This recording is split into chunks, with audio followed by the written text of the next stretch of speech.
yung mag-ikot siya sa palengke at maghahawak siya ng itlog niya. Eh, itlog, di ba? May litrato siya, may hawak-hawak siya dalawang itlog. Okay na sana yun eh. O, pwede na natin i-tolerate yun. Kung idolo niya si Mal Rojas, wala tayong magagawa. Pero intolerant pala ang leader ng Kamara.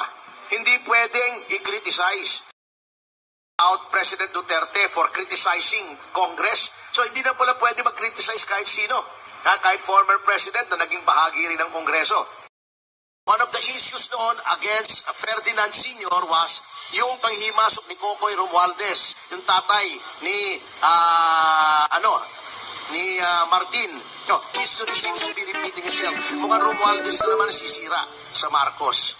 Nanghihinayang lang ako kasi tama si Pangulong Duterte, he is a weak leader. Kung hindi niya ma-handle itong mga ganitong mga problema, he does not have his hands